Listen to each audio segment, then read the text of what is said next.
CMRL Exalogic ഇടപാട് കേസിൽ CMRL വീണ്ടും ഡൽഹി ഹൈക്കോടതിയെ സമീപിച്ചിരിക്കുകയാണ്. SFIOയുടെ തുടർ നടപടികൾ സ്റ്റേ ചെയ്യണമെന്ന് ആവശ്യപ്പെട്ട് ഹർജി നൽകിയിരിക്കുന്നു. ഹൈക്കോടതിയുടെ അനുമതിയില്ലാതെ പ്രോസിക്യൂഷൻ നടപടി ആരംഭിക്കരുതെന്നും CMRL ഡൽഹി ഹൈക്കോടതിയിൽ സമർപ്പിച്ച ഹർജിയിൽ ആവശ്യമുന്നയിച്ചു. ഹർജി തിങ്കളാഴ്ചയാണ് പരിഗണിക്കുക. ബി ബാലഗോപാൽ വിവരങ്ങൾ നൽകും. ബാലു, എങ്ങനെയാണ് ഇപ്പോൾ CMRL ഈ വിഷയത്തിൽ മുന്നോട്ട് നീങ്ങുന്നത് നിയമ നടപടിയുമായി?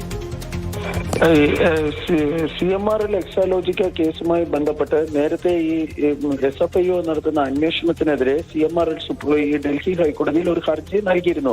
ആ ഹർജിയുടെ വാദം കേൾക്കുന്ന സമയത്ത് കഴിഞ്ഞ വർഷം ഈ കോടതിയിൽ വാക്കാൽ ഉണ്ടായിരുന്ന ഒരു തീരുമാനം, അതായത് വാക്കാൽ കോടതി നിർദ്ദേശിച്ചിരുന്നത് ഈ കേസുമായി ബന്ധപ്പെട്ട അന്വേഷണ റിപ്പോർട്ട് ഫയൽ ചെയ്യരുത് എന്നായിരുന്നു. പക്ഷെ അത് വാക്കാലായിരുന്നു. അങ്ങനെ ഒരു നിർദ്ദേശം ഡൽഹി ഹൈക്കോടതിയുടെ ഭാഗത്ത് നിന്ന് നൽകിയിരുന്നത്. ഇതിനിടയിലാണ് ഈ കേസ് കേട്ടിരുന്ന ജഡ്ജിയായ ചന്ദ്രധാരി സിംഗ് അലഹബാദ് ഹൈക്കോടതിയിലേക്ക് പോവുകയും മറ്റൊരു ജഡ്ജിയുടെ മുമ്പാകെ ഈ കേസ് ലിസ്റ്റ് ചെയ്യുകയും ചെയ്തിരുന്നു. ഇതിനിടയിൽ ഈ ഈ SFIOയുടെ അന്വേഷണ റിപ്പോർട്ടിന്റെ ചില ഭാഗങ്ങൾ പുറത്തു വരികയും ഈ SFIO ഈ കൊച്ചിയിലെ വിചാരണ കോടതിയിൽ ഈ അന്വേഷണ റിപ്പോർട്ട് ഫയൽ ചെയ്യുമെന്ന വാർത്തകൾ പുറത്തു വരികയും ചെയ്തിരുന്നു.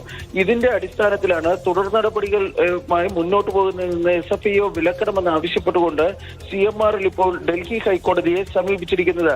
ഈ അന്വേഷണ റിപ്പോർട്ട് ചോർന്നതുമായി ബന്ധപ്പെട്ട്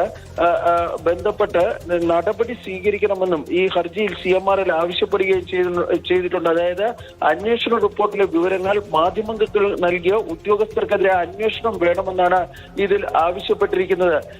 ഈ കേന്ദ്ര സർക്കാർ പ്രോസിക്യൂഷൻ അനുമതി നൽകിയെന്നും എന്ന വാർത്തകളും പുറത്തു വന്നിരുന്നു. എന്നാൽ അത്തരത്തിലൊരു അനുമതി കമ്പനികാര്യ മന്ത്രാലയം നൽകിയിട്ടുണ്ടോ എന്നതിനെ സംബന്ധിച്ച് വ്യക്തത വരുത്തണമെന്നും CMRL ഈ ഹർജിയിൽ ആവശ്യപ്പെടുകയും ചെയ്തിട്ടുണ്ട്. ഹൈക്കോടതിയുടെ അനുമതിയില്ലാതെ പ്രോസിക്യൂഷൻ നടപടികൾ ആരംഭിക്കരുതെന്നാണ് CMRL ആവശ്യപ്പെട്ടിരിക്കുന്നത്.